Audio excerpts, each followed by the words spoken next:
الرجيم بسم الله الرحمن الرحيم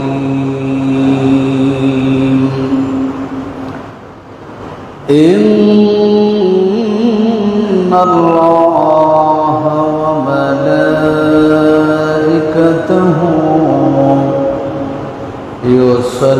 يصلون على النبي يا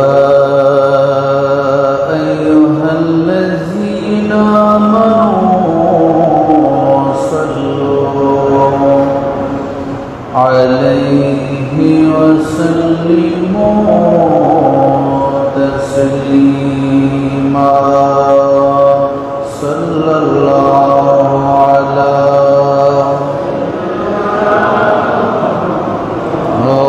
آله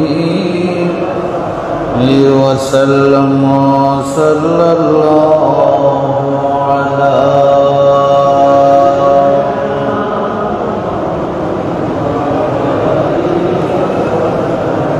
وسلم صلى الله على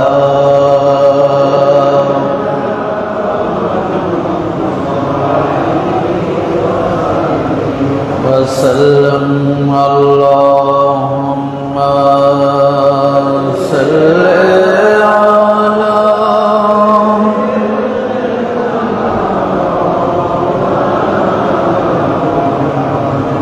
وعلى آل سيدنا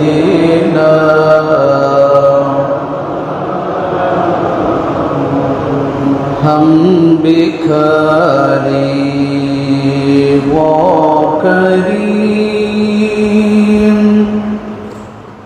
उनका खुदा उनसे फुज़ूल और ना कहना नहीं आदत रसूलुल्लाह की अल्लाहुम्मा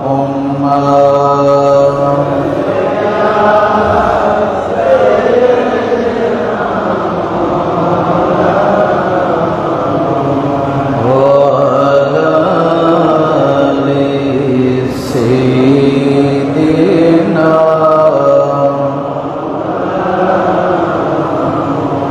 ला रब्बिल अर्श जिसको जो मिला उनसे मिला बजती है कौनों में नेमत रसूलुल्लाह की अल्लाहुम्मा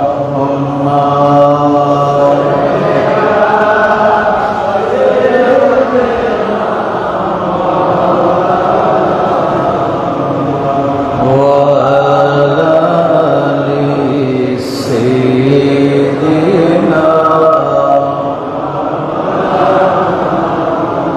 बिस्मिल्लाहिर रहमानिर रहीम फ़इन करिhtumuhunन फ़असा अन तकरहू शयअन वयजअल अल्लाहु फ़ीही ख़ैरन कसीरा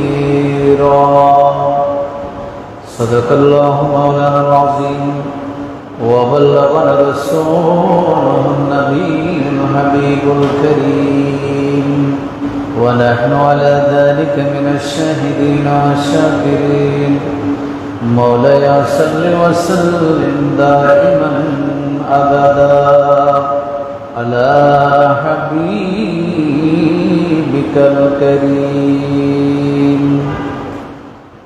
হাজিন ও সুমালম জামা মসজিদে পবিত্র জিলহজ মাসের তৃতীয় জুমা আদায় করবার উদ্দেশ্যে আগত হযরত মুসল্লিয়ান কিরাম, মুরাব্বিয়ান আযম, যুবক ভাইয়েরা, রাহিমানি ওয়া রাহিমাকুমুল্লাহ, আসসালামু আলাইকুম ওয়া রাহমাতুল্লাহি ওয়া বারাকাতুহু। রব্বুল আলামিনের পবিত্র দরবারে শত কোটি শুকরিয়ার সাজদা আদায় করছি যে মহান রব্বুল আলামিন পরওয়ারদিগারে আলম তার রহমতের চাদরে আবৃত করে তার বাইতুল্লাহর মধ্যে আসা, নামাজ, তাসবিহ, তাহলিল আদায় করার, দরুদ ও সালামের হাদিয়া পেশ করার সুযোগটুকু তৌফিক আমাদেরকে দান করেছেন। শুকরিয়া আদায় করবার উদ্দেশ্যে আমরা সকলে একবার করি আলহামদুলিল্লাহ। আল্লাহ পাক রব্বুল আলামিন হাকামুল হাকিমিন আমাদের সকলকে সুস্থ রেখেছেন। আল্লাহ যেন ভবিষ্যতেও যতদিন হায়াত আমাদের আছে আল্লাহ যেন আমাদের সুস্থতা দান করেন, সকলে বলি আমিন। সম্মানিত উপস্থিতি, যে ঈমানের যে শাখা এবং প্রশাখা নিয়ে আলোচনা চলছিল তার ওই ধারাবাহিকতায় আজকে আপনাদের সামনে উপস্থাপন করার চেষ্টা চালাবো তাকদীরের প্রতি ঈমান বিশ্বাস বিষয়ে কিছু কথা, কোরআন সুন্নাহর কিছু কথা আপনাদের সামনে উপস্থাপন করার চেষ্টা করব। আল্লাহ পাক রব্বুল আলামিন আহকামুল হাকিমিন আমাদেরকে শোনার এবং আমল করার তৌফিক দান করুন, সকলে বলি আমিন। ঈমানের যে 70-এর উপরে শাখা প্রশাখা রয়েছে তার মধ্যে 5 নম্বর হচ্ছে পরকালের প্রতি ঈমান আনা, আখিরাতের প্রতি ঈমান আনা। সে বিষয়ে ইনশাআল্লাহ আমি সামনের দিকে আলোচনা করব। আজকে 6 নম্বর যে বিষয়টা সেটা হচ্ছে তাকদীরের প্রতি বিশ্বাস স্থাপন করা, ভাগ্যলিপি যেটাকে বলা হয়, ভাগ্যের প্রতি বিশ্বাস স্থাপন করা, এটা ঈমানের অন্তর্ভুক্ত। সেই বিষয়ে আলোচনা আপনাদের সামনে পেশ করব। আল্লাহ পাক রব্বুল আলামিন আহকামুল হাকিমিন পরওয়ারদিগারে আলম, তিনি সবকিছুর সৃষ্টিকর্তা, তিনি সব কিছুর নিয়ন্ত্রণকারী হলেন তিনি।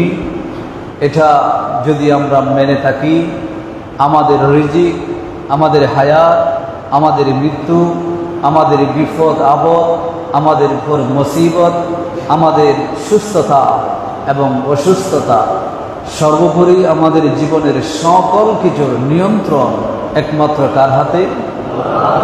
আল্লাহর হাতে। সব কিছুর নিয়ন্ত্রণকারী হলেন আমার আল্লাহ। বান্দার হাতে কিছুই নেই। বান্দার হাতে আছে যেগুলো, সেগুলোর আমল করা, সেই বিষয়টা বান্দার হাতে দিয়েছেন। বান্দাকে বিবেক দিয়েছেন, সেই বিবেক অনুযায়ী ভালো মন্দ বিচার করে বান্দাকে আমল করতে বলা হয়েছে। বান্দা যখন আমল করবে সেই আমল অনুযায়ী তার ভাগ্যের মধ্যে এজাফা অথবা নোকসান সেগুলো সংঘটিত হয়। কিন্তু অরিজিনাল যে ভাগ্য, সেই ভাগ্য বা তাকদীর সেটা কখনো কি হয় না, পরিবর্তন হয় না। সব কিছু আল্লাহর হাতে। আল্লাহ পাক রব্বুল আলামিন আহকামুল হাকিমিন সূরা বাকারার 59 নম্বর এই আয়াতের মধ্যে আল্লাহ তাআলা বলেছেন, সূরা আনআমের 59 নম্বর আয়াতের মধ্যে আল্লাহ তাআলা বলেছেন, ওয়া ইনদাহু মাফাতিহুল গায়ব লা ইয়ালামুহা ইল্লা হুয়া। আল্লাহ তাআলার কাছে সর্বজ্ঞান, অদৃশ্যের জগতে কি আছে, কাল কি হবে, আজকে যে মুহূর্তে আমরা দাঁড়িয়ে আছি, বসে আছি, এর পরের মুহূর্তে, পরের সেকেন্ডে, পরের মিনিটে, পরের ঘন্টায় কি হবে হবে না, এই সমস্ত জ্ঞান সবগুলো আল্লাহর হাতে। এটার জ্ঞান আল্লাহ ছাড়া কেউ জানে না। আল্লাহ বলেছেন, ওয়া ইয়ালামু মা ফিল বাররি ওয়াল বাহর, স্থলভ হোক, স্থলভাগ হোক, সমুদ্র হোক, নদ নদী হোক, পানির তলদেশে হোক, এমনকি পৃথিবীর সবচাইতে গভীরতম সমুদ্র আটলান্টিক মহাসাগর, যার গভীরতা হলো প্রায় 37,000 ফুট, সেই 37,000 ফুট পানির নিচে সমুদ্রের তল দেশে কি হচ্ছে না, সেখানে কি বসবাস করছে না, কারা কি খাচ্ছে খাবে না, সব কিছু জানেন একমাত্র কে? সব কিছু জানেন কে? আল্লাহ। এগুলো সব আল্লাহর কাছে জানা, দুনিয়ার কেউ সেগুলো জানে না। আল্লাহ বলেছেন ওয়ামা তাসকুতু মিন ওয়ারাকাতিন ইল্লা ইয়ালামুহা, একটা গাছের কোন গাছের পাতা কখন ঝরে পড়বে, কোন গাছের পাতা ঝরে পড়বে না, কোনটা কখন মারা যাবে, কোন পাতা কোন মানুষ কখন ছিঁড়ে ফেলবে, কোন গাছের ঢাল শাখা কোন মানুষ কখন কাটবে, কোনটা কাটা যাবে না, কোনটা মারা যাবে, কোনটা জীবিত থাকবে, কতদিন থাকবে কতদিন থাকবে না, এই সব কিছুর খবর, সব কিছুর জ্ঞান কার হাতে আছে? আল্লাহর হাতে আছে। এভাবে শুধু গাছের কথা নয়, আল্লাহ কোরআনে বলেছেন ওয়ামা তাসকুতু মিন ওয়ারাকাতিন ইল্লা ইয়ালামুহা, একটা গাছের পাতা কখন পড়বে সেটাও আল্লাহ জানেন। তার মানে হলো মানুষ, তুমি কখন বিপদে পড়বা, তুমি কখন অসুস্থ হবে, তোমার সন্তান কখন দুনিয়াতে আসবে, কার সাথে তোমার বিবাহ হবে, কার সাথে তুমি চাইলেও বিবাহ হবে না, কত টাকার মালিক তুমি হতে পারবে, কয়টা বিল্ডিং এর মালিক তুমি হতে পারবে, তোমার গাড়ি বাড়ি থাকবে কিনা, তোমার সহায় সম্পদ থাকবে কিনা, সম্বল থাকবে কিনা, তোমার সন্তান অসুস্থ সুস্থ হবে কিনা, তোমার সন্তান সুস্থ আছে অসুস্থ হবে কিনা, এই সব কিছুর খবর একমাত্র কার হাতে আছে? আল্লাহর হাতে আছে। আল্লাহ বলেন ওয়ালা হাব্বাতিন ফি যুলুমাতিল আরদ, এই যে 7 জমিন আছে, 7 জমিনের ভিতরে অন্ধকার, সেখানে কোনো আলোর ব্যবস্থা নাই। আল্লাহ বলেন সেই জমিনের ভিতরে অন্ধকার, সেই অন্ধকার জমিনের ভিতরে যদি একটা শস্য দানা যদি থাকে, সেই শস্য দানাটা কোথায় আছে, কিভাবে আছে, কিভাবে থাকবে, সেই খবর আমি আল্লাহর কাছে আছে। জোরে বলে সুবহানাল্লাহ। আল্লাহ বলেছেন ওয়ালা রাতাবিন ওয়ালা ইয়াবিসিন ইল্লা ফি কিতাবিন মুবিন, তোমার জমিনে আমার এই সৃষ্টি জগতের মধ্যে শুষ্ক হোক, যেই কাঠ দিয়ে আজকে দরজা বানানো হলো, সেই শুষ্ক কাঠ হোক অথবা তরুতাজা সেই গাছ হোক, সেই পশু হোক, প্রাণী হোক, জীবিত হোক, মৃত হোক, যাই কিছু আছে কেন আছে না কেন, সবগুলোর ভাগ্যে কি হবে হবে না, এই সব কিছু আমি আল্লাহ লিপিবদ্ধ করে রেখেছি ফি কিতাবিন মুবিন, স্পষ্ট বর্ণনা সম্বলিত সেই কিতাবের মধ্যে। জোরে বলে সুবহানাল্লাহ। সেই কিতাবের মধ্যে আল্লাহ বলছেন আমি লিপিবদ্ধ করে রেখেছি। তার মানে পৃথিবীর শুরু থেকে কিয়ামত পর্যন্ত কতজন মানুষ আসবে, তাদের ভাগ্যে কি হবে কি হবে না, তাদের কতজনের কত সন্তান হবে, কত সন্তান হবে না, কার রিজিক কত ছিল কত হবে, কত রিজিক হবে না, তারা কি খাবে কি খাবে না, কিভাবে বাস করবে বাস করবে না, প্রত্যেকটা বিষয় পুঙ্খানুপুঙ্খানুভাবে বিস্তারিত তাফসীলওয়ার আমার আল্লাহ বলেন আমার কাছে যেই লৌহে মাহফুজ কিতাব আছে, তোমার তকদীর নামক যেই কিতাব আমি আল্লাহর কাছে আছে, সেই কিতাবের মধ্যে আমি আল্লাহ লিপিবদ্ধ করে রেখেছি। সুবহানাল্লাহ। এই জন্য মুরব্বীরা কথা বলে আল্লাহর হুকুম ছাড়া গাছের পাতাও নড়ে। আমি বান্দা নড়তে চাইলেও নড়তে পারবো না, আল্লাহর হুকুম ছাড়া একটা গাছের পাতা পর্যন্ত নড়াচড়া করতে পারে। এটার নাম হলো তকদীর। এটার নাম কি? এই যে সব বিষয়গুলো আল্লাহ তাআলা লিপিবদ্ধ করে রেখেছেন, এখানে আমার আপনার ভাগ্যে কি আছে সেটাও আল্লাহ লিখে রেখেছেন। এই লিখে রাখা এটাকে বলা হয় তাকদীর। এই তাকদীরের প্রতি ঈমান রাখা, এটা ঈমানের মূল যে 7টি বিষয় আছে, সেই 7টি বিষয়ের মধ্যে 6 নম্বর হলো তাকদীরের প্রতি ঈমান রাখা। জোরে বলে সুবহানাল্লাহ। এই বিশ্বাস আমাদের আছে? একটা আওয়াজ দিয়ে বলে আমাদের আছে?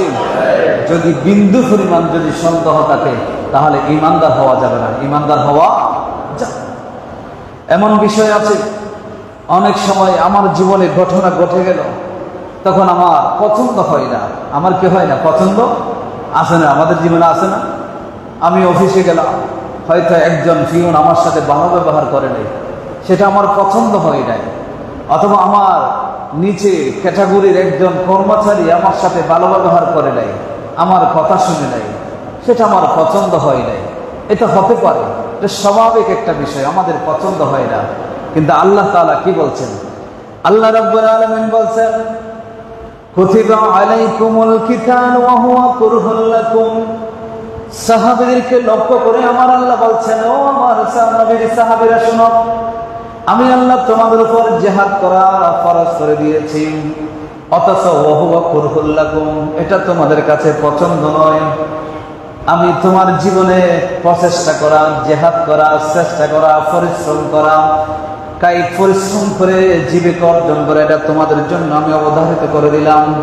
কিন্তু অনেক মানুষ আছে আমাদের কি নয় পছন্দ, এটা কি নয় পছন্দ নয়। এটা করতে গেলে যেই বিষয়গুলোর সম্মুখীন আমরা হই ওটা আমাদের পছন্দ নয়।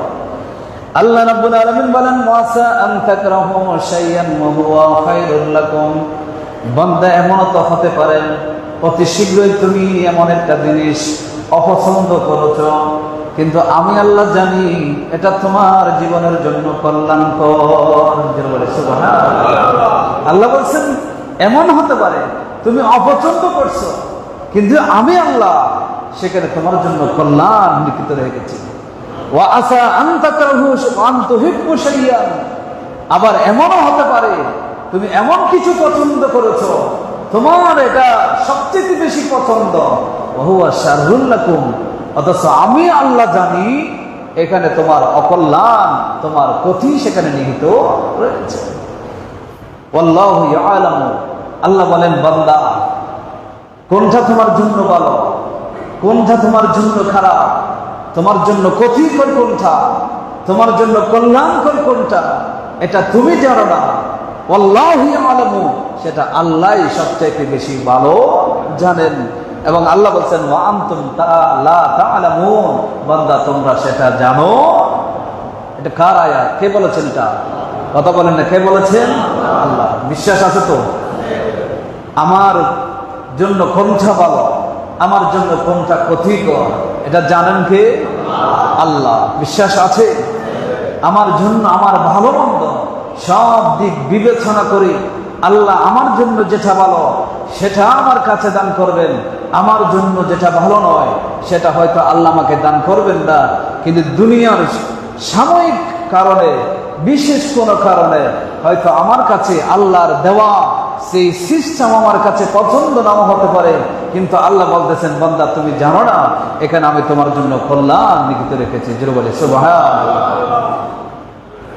মনে করেন আজকে সকালে আপনার কোথাও যাওয়ার কথা ছিল, কিন্তু আপনি সময় মতো শরীরের অসুস্থতার কারণে, যে কোনো পারিবারিক কোনো সমস্যার কারণে হয়তো আপনি যথাসময়ে ঘর থেকে বের হতে পারেন নাই, আপনি ফ্লাইট মিস করলেন।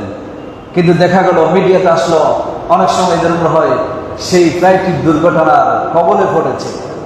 আপনি যেই বাসে করে যাওয়ার কথা ছিল সেই বাসে করে যেতে পারেন নাই, হয়তো আপনার সাময়িক কিছু লস হয়েছে, যার কারণে হয়তো আপনি আপনার পরিবারকে দোষারোপ করছেন, আপনার আত্মীয় স্বজনকে দোষারোপ করছেন, আপনার অফিসের কর্মচারীদেরকে দোষারোপ করছেন।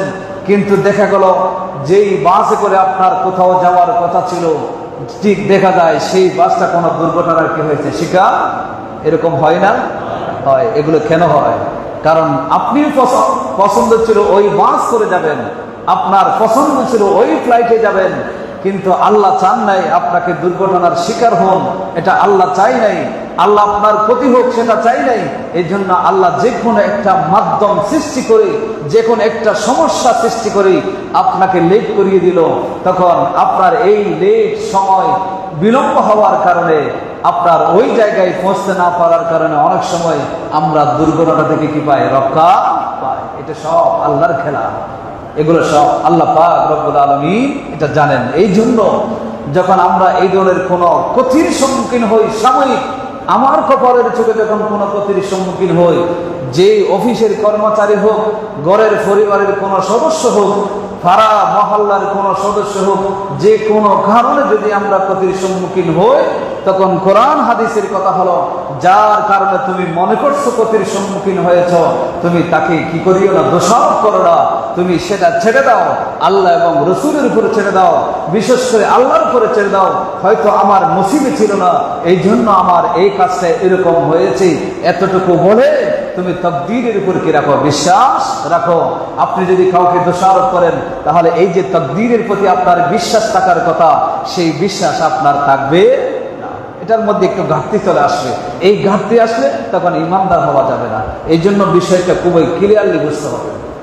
নবীজির কাছে আল্লাহ আয়াত নাযিল করলেন আমাদের পরিবার যাদের স্ত্রী আছে, বিবাহ করার আগে আমরা দেখে শুনে তাদেরকে বিবাহ করেছি, কিন্তু পারিবারিক বিভিন্ন কারণে, যে কোনো কারণে হতে পারে, আর্থিক কারণে হতে পারে, দুনিয়াবি বিভিন্ন কারণে অনেক সময় আমরা আমাদের স্ত্রীদেরকে অপছন্দ করি, স্ত্রীর সাথে মারামারি করি, অনেকে স্ত্রীদের সাথে বিভিন্ন ঝামেলায় যারা লিপ্ত হয়, এটা আমাদের অপছন্দের কারণে হয়।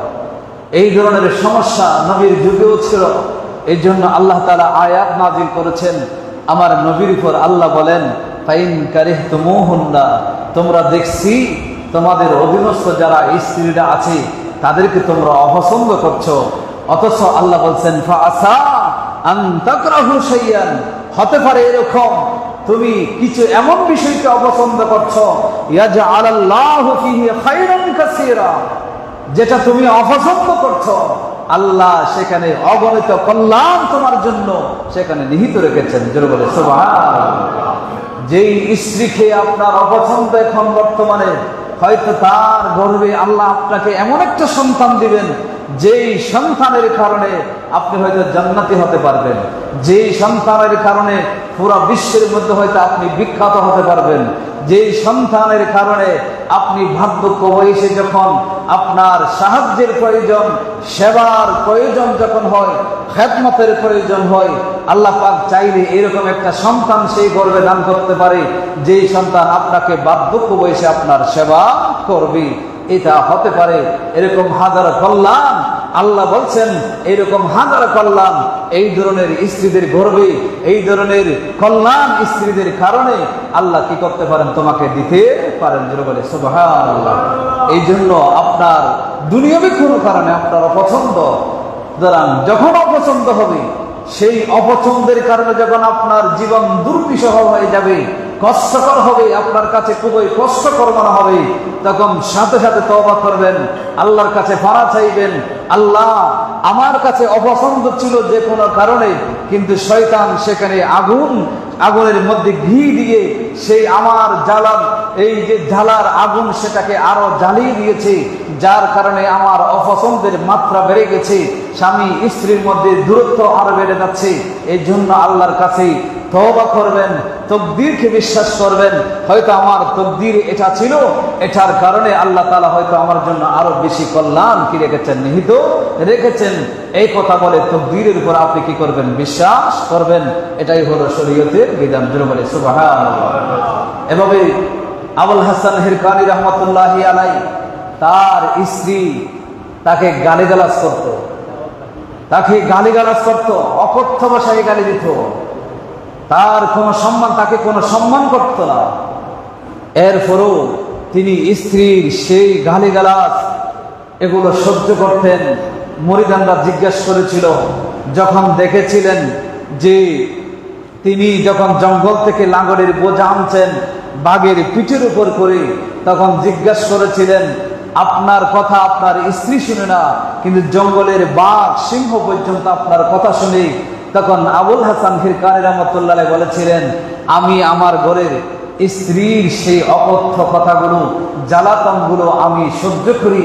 এই জন্য দুনিয়াতে আমি আমার যত জ্বালাতন আছে, আমার যত কষ্ট আছে, সেগুলো বহন করার জন্য বনের সিংহ বাঘকে পর্যন্ত আল্লাহ আমার নিয়ন্ত্রণ করে দিয়েছেন। জোরে বলে সুবহানাল্লাহ। এটাই হলো, আপনি যখন কোনো কিছু অপছন্দ করবেন, সেই অপছন্দকে যখন পছন্দের তালিকায় নিয়ে আসতে পারবেন, হাজারো কষ্ট হওয়ার পরও, তখন পুরা দুনিয়াটা আপনার পিছনে আল্লাহ তাআলা ঠিক করে দিবেন। পুরা দুনিয়ার মধ্যে আপনার সফলতা আল্লাহ তাআলা কামিয়াব সেগুলো আপনাকে দান করবেন। আল্লাহ আমাদেরকে বোঝার তৌফিক দান করে, সকলে বলি আমিন। তাকদীর, ঈমান বিল কাদার, তাকদীর কাকে বলে? আমার নবী রাহমাতুল লিল আলামিন শফিউল মুজনিবিন যখন একদিন মজলিসে বসাচ্ছিলেন, হযরত ওমর ইবনুল খাত্তাব রাদিয়াল্লাহু তাআলা আনহু হাদিস বর্ণনা করছেন, বুখারীতেও আছে, মুসলিম শরীফে আছে, মিশকাতে আছে, সিহাহ সিত্তার প্রায় কিতাবে আছে, যেটাকে হাদিসে জিবরিল বলা হয়। হযরত জিবরিল আলাইহিস সালাম মানুষের সূরত নিয়ে আমার নবীজির কাছে আসলেন। হযরত ওমর ইবনুল খাত্তাব রাদিয়াল্লাহু তাআলা আনহু বলেন, আমরা একদিন নবীজির দরবারে বসা ছিলাম, হঠাৎ দেখলাম একজন মানুষ আগমন করলো। তার পরনের কাপড় ছিল দবদবে সাদা, চুলগুলো ছিল কুচকুচে কালো। লা ইয়ারিফুহু আহাদুন মিন্না আহাদুন, আমাদের মধ্যে থেকে কেউ তাকে চিনতে পারছে না। ওয়ালা ইউরা আলাইহি আসরুস সাফার, তিনি যে মুসাফির, সফর করে এসেছেন, দূর দূরান্ত থেকে এসেছেন, এরকম কোনো চিহ্ন তার কাছে ছিল না। হাত্তা জালাসা, অবশেষে নবীজির সামনে হাঁটু ঘেরে আর তাহিয়ার মধ্যে যেভাবে বসতে হয় সেভাবে তিনি বসে গেলেন। বসে আমার নবীকে বিভিন্ন প্রকারের প্রশ্ন করেছেন, ইসলাম সম্পর্কে জানতে চেয়েছেন এবং কিয়ামত সম্পর্কে জানতে চেয়েছেন, সেখানে ইহসান সম্পর্কে জানতে চেয়েছেন, সেখানে আমার নবীকে ঈমান সম্পর্কে জানতে চেয়েছেন। তখন আমার নবীর কাছে যখন ঈমান সম্পর্কে জানতে চেয়েছেন, নবীজি উত্তর দিয়েছিলেন, আনতুমিনা বিল্লাহ ওয়া মালাইকাতিহি ওয়া কুতুবিহি ওয়া রুসুলিহি ওয়াল ইয়াউমিল আখিরি ওয়া তুমিনা বিল কদরি খাইরিহি ওয়া শাররিহি। নবীজি বলেছিলেন, আল্লাহর প্রতি ঈমান আনা, ফেরেশতাদের প্রতি বিশ্বাস করা, আসমানি কিতাবের প্রতি বিশ্বাস করা, সমস্ত নবী রাসূলের প্রতি বিশ্বাস করা, পরকালের প্রতি বিশ্বাস করা। স্পেসিফিকলি রাসূল বললেন, ওয়া তুমিনা, তোমার বিশ্বাস করা, বিল কদরি খাইরিহি ওয়া শাররিহি, তকদীরের ভালো মন্দ, তকদীরের মধ্যে ভালো থাকতে পারে, মন্দও থাকতে পারে, এটার প্রতি স্পেশালি বিশ্বাস স্থাপন করা, এটার নাম হলো ঈমান। জোরে বলে সুবহানাল্লাহ। সুতরাং এই তকদীরের প্রতি ঈমান আনয়ন করা একজন মানুষকে পরিপূর্ণ মুমিন হওয়ার জন্য অপরিহার্য একটি বিষয়।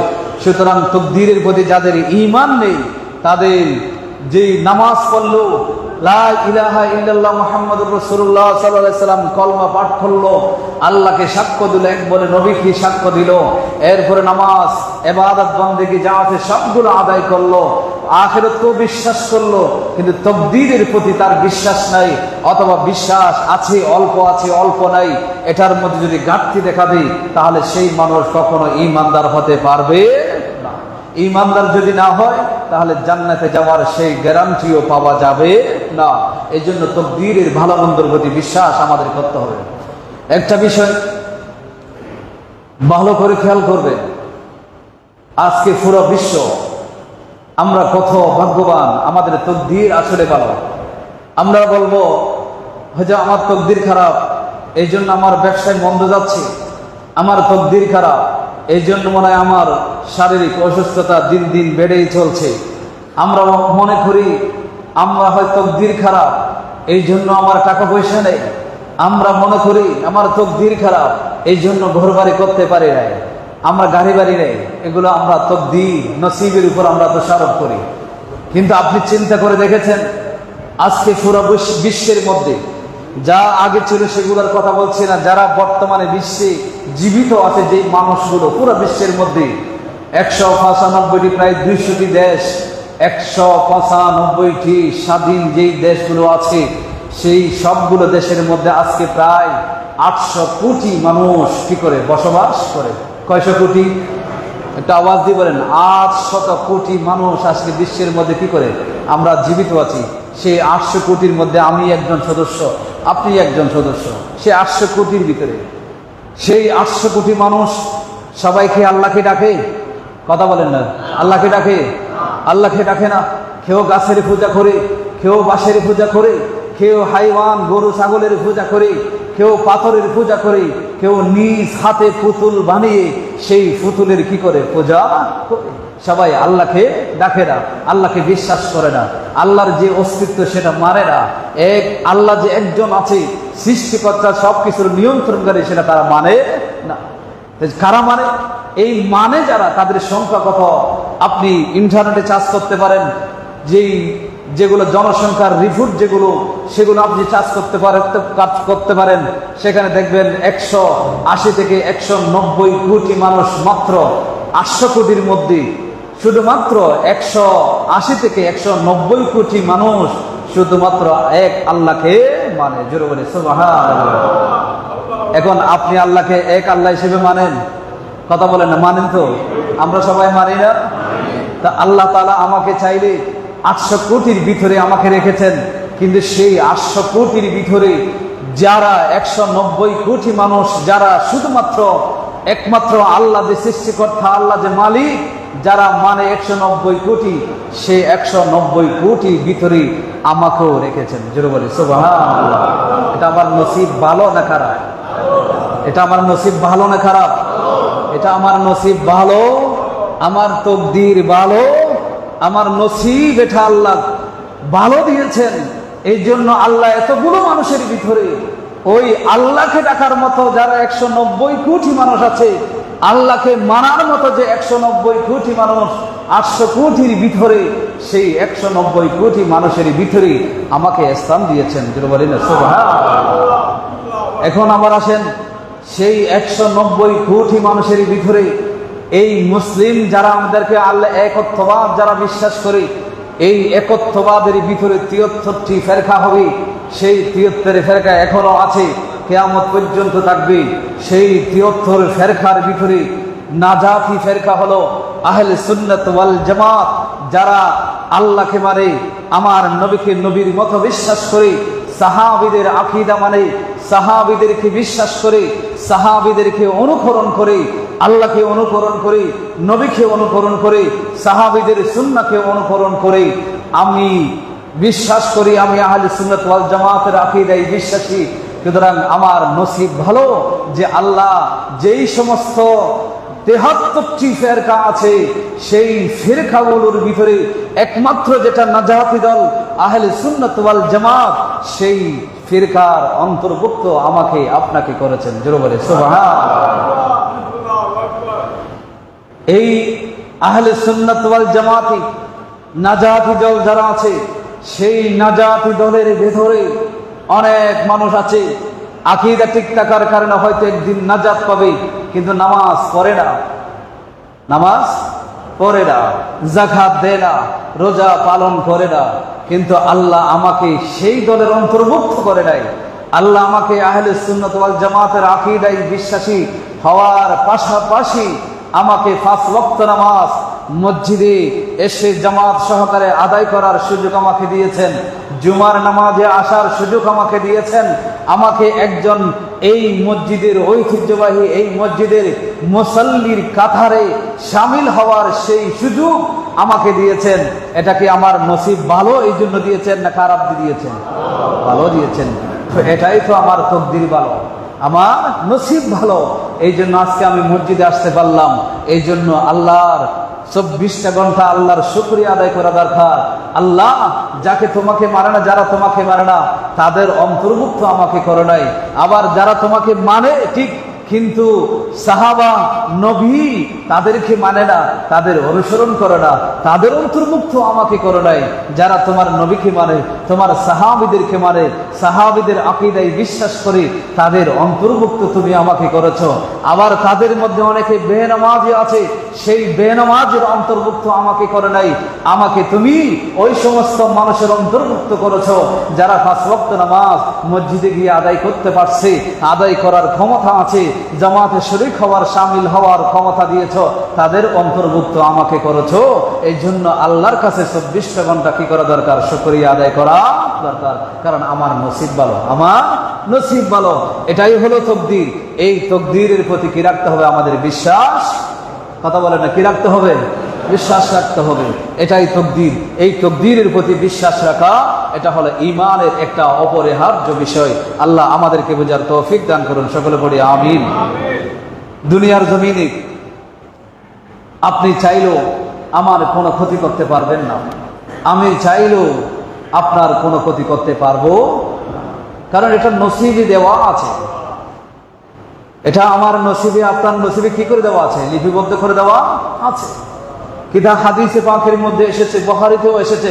বুখারীতে স্পেশাল একটা বাব আছে, অধ্যায় আছে, পরিচ্ছেদ আছে, বাবুল কদরে, তকদীরের অধ্যায়। এখানে অসংখ্য হাদিস, এখানে 10-12টার উপরে হাদিস এখানে ইমাম বুখারী রাহমাতুল্লাহ আলাইহি বর্ণনা করেছেন। সেখানে এই হাদিস আছে, একটা বীর্যের ফোঁটা, নাপাক পানির ফোঁটা যখন মায়ের গর্ভে যায়, 40টি রাত যখন, 40টা দিন যখন অতিবাহিত হয়ে যায়, অতিবাহিত হয়ে যাওয়ার পরে আল্লাহ পাক রব্বুল আলামিন জিবরিল আলাইহিস সালামকে সেখানে প্রেরণ করেন।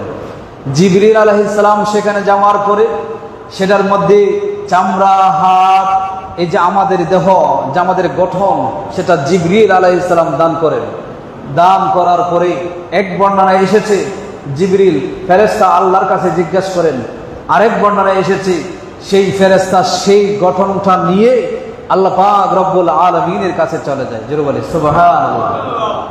ফেরেশতা যখন জিজ্ঞাসা করেন, আল্লাহ এটা আমি গঠন করলাম, কিছুক্ষণ পরে সেখানে রূহ স্থাপন করা হবে, এই রূহের কোনো মৃত্যু নেই, রূহের কোনো হায়াত নাই, এটা তখনও ছিল এখনো আছে, এটা আমাদের মৃত্যুর পরেও থাকবে, এটা জাস্ট একটা আমাদের সিস্টেম চেঞ্জ হয়। আলেমে আরওয়াহের মধ্যে রূহ ছিল, সেখান থেকে দুনিয়াতে কিভাবে আনতে হবে, মায়ের গর্ভে দিয়ে একটা দেহ তৈরি করা হলো, সেই দেহের ভিতরে রূহটা স্থাপন করে দুনিয়াতে আনা হলো, সেখান থেকে মানুষ মারা যায়, মারা যাওয়ার পর রূহ ঠিক আবার চলে যায়, রূহ চলে যাওয়ার পরে দেহটাকে মাটির মধ্যে পুঁতে ফেলা হয়, কবরস্থ করা হয়, সেই দেহ মাটির মধ্যে চলে যায়, রূহ ঠিকই চলে আছে, রূহ কিন্তু কখনো মৃত্যু হয় না, রূহের কোনো মৃত্যু নাই। সেই রূহ এটা স্থাপন করা হবে, জিজ্ঞাসা করা হয় আমি এটাকে ছেলে বানাবো, ছেলে হিসেবে নির্ধারণ করব না মেয়ে, তখন হাদিসে বুখারীর বর্ণনা এসেছে আল্লাহ পাক বলেন তাকে তুমি ছেলে অথবা মেয়ে আল্লাহর মনসা অনুযায়ী আল্লাহ পাক হুকুম করেন, তখন সেটা লিপিবদ্ধ করা হয়। এরপরে বলা হয় তার রিজিক কি হবে, তখন আল্লাহর মনসা অনুযায়ী তার রিজিক নির্ধারণ করা হয়। আবার জিজ্ঞেস করা হয় তার হায়াত কত হবে, সেটা আল্লাহর মনসা অনুযায়ী সেটা নির্ধারণ করা হয়। আবার জিজ্ঞেস করা হয় সে নেককার হবে না বদকার হবে, এটাই মেন বিষয়, সে নেককার হবে না বদকার হবে। আজকে আমরা সবাই এসেছি, আমরা সবাই নেককার হিসেবে মসজিদে এসেছি, কিন্তু এটা আল্লাহ পাক রব্বুল আলামিন আমার রূহ এখনো স্থাপন করা হয় নাই মায়ের গর্ভে, তার আগেই ফেরেশতা জিজ্ঞাসা করছে এটা নেককার হবে না বদকার হবে।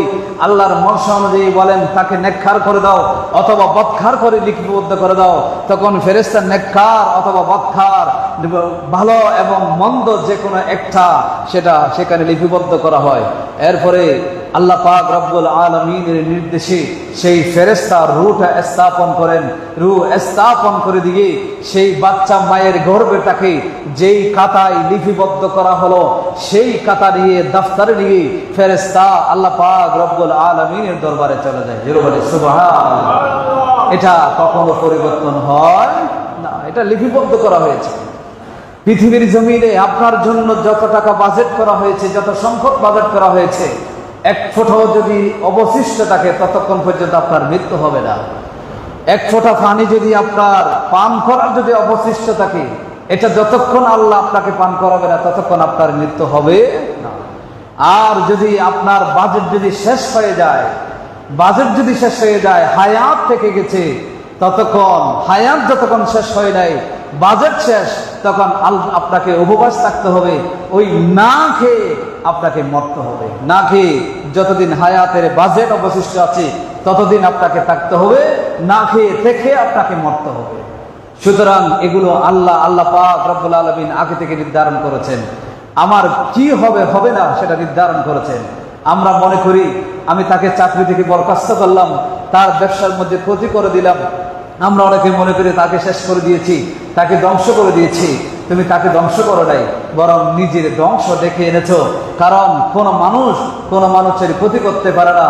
আমরা দুনিয়াবি চোখে দেখলে সেটা ক্ষতি বুঝি, কিন্তু নসিবি যদি না থাকে সেটা ক্ষতি হয় নাই, বরঞ্চ তাকে চাকরিচ্যুত করলে আল্লাহ চাইলে তাকে তার চাইতে আরো বেশি সম্মান দিতে পারে। তাকে তার সম্পদ নষ্ট করলে, তার ব্যবসার ক্ষতি করলে আল্লাহ চাইলে তার চেয়ে আরো বেশি সম্পদ তাকে অন্যভাবে আল্লাহ চাইলে কি করতে পারে, দান করতে পারে। এই জন্য কারো ক্ষতি করা, কারোকে চাকরি থেকে বরখাস্ত করা ইত্যাদি যে কোনো বিষয়ই, কোন মানুষের ক্ষতি করা, এগুলোর দিকে চিন্তা না করে আপনি আপনার তকদীর নসিবের কথা চিন্তা করেন। হয়তো আমি তার প্রতি ক্ষতি করতে গিয়ে আমি কোনো নিজের ক্ষতি করছি কিনা সেগুলি একটু খেয়াল করবেন। কারণ যদি আপনি এই কাজটা করতে যান তখন ওই তকদীরের প্রতি ঈমান যেটা রাখা দরকার, সেই তকদীরের প্রতি ঈমানের মধ্যে ঘাটতি চলে আসবে। কারণ সে এখানে চাকরিজীবী, আপনি যখন ক্ষতি করতে যাবেন তখন তার নসিবে চাকরি ছিল কিন্তু আপনি ক্ষতি করেছেন, তখন তার ক্ষতির কারণ হিসেবে আপনি একজন কাঠগড়াই আপনাকে দাঁড় হতে হবে। সুতরাং আপনি আসামির কাঠগড়ায় আপনাকে আল্লাহর দরবারে দাঁড়াতে হবে। এই জন্য কারো ক্ষতি না করে নিজের নসিবের কথা আপনাকে চিন্তা করতে হবে। ভাইরা আমার, অনেক সময় কম, এই জন্য কথাগুলো বলতে পারছি না। ইনশাল্লাহ আগামী জুমার মধ্যে আরো একটু বিস্তারিত আমি ইনশাল্লাহ আরো কিছু আলোচনা আছে, সেগুলো আলোচনা করব। তকদির হচ্ছে দুই ধরনের তকদির আছে।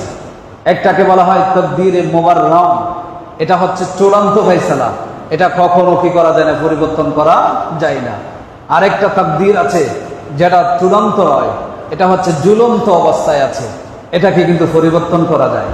এই জন্য আল্লাহ তাআলা কোরআনের মধ্যে বলেছেন, ওয়ামা আসাবাকুম মিন মুসিবাতিন ফাবিমা কাসাবাত আইদিকুম।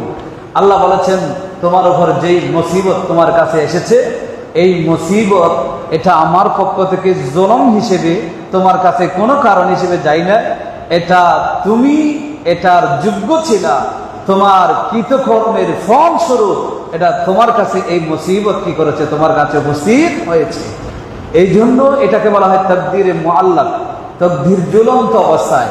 এখানে কিছু লেখা আছে, এটা আল্লাহ তাআলা এভাবে লিখে রেখান যে তুমি যদি 5 ওয়াক্ত নামাজ যদি তুমি ঠিকভাবে পড়ো, আলেম ওলামাদের সংস্পর্শে গিয়ে সবসময় যদি থাকো, ভালো কাজের প্রতি যদি তুমি দাবিতে থাকো, মৃত্যু পর্যন্ত যদি থাকতে পারো, তাহলে তোমার চূড়ান্ত হবে, তোমার জন্য জান্নাত হিসেবে চূড়ান্ত হবে।